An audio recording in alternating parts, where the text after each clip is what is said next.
ক্রেতা সুরক্ষা সংক্রান্ত সচেতনতা গড়ে তুলতে একটি বিশেষ শিবিরের আয়োজন করা হলো রায়গঞ্জে। সোমবার সপ্তাহের প্রথম দিনে রায়গঞ্জ মহিলা সম্মেলনের উদ্যোগে নেতাজি পল্লীতে অবস্থিত সংস্থার কার্যালয়ে এক দিবসীয় এই সচেতনতা শিবিরের আয়োজন করা হয়। মূলত বিভিন্ন সামগ্রী ক্রয় করার ক্ষেত্রে কি কি বিষয়ে নজর রাখতে হবে তা নিয়ে বিস্তারিত আলোচনা করা হয় এদিন।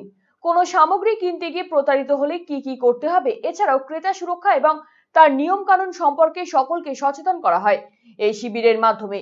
এদিনের এই কর্মসূচিতে সংগঠনের সম্পাদিকা কল্পনা রায়, ক্রেতা সুরক্ষা দফতরের ডেপুটি ডিরেক্টর, দফতরের আধিকারিক সহ অন্যান্যরা উপস্থিত ছিলেন।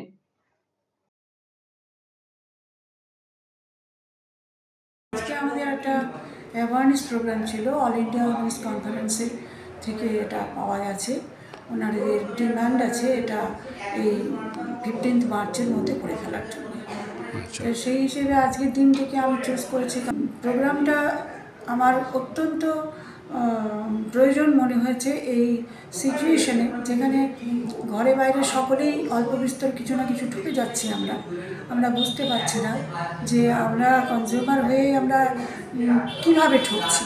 আমরা বুঝতেই পারছি না যে আমরা আমাদের ক্রেতা সুরক্ষা সম্বন্ধে আমরা কতটুকু জানি। আমরা ক্রেতা, কিন্তু আমাদের সুরক্ষারও তো একটা ব্যবস্থা আছে, একটা নিয়মকানুন আছে।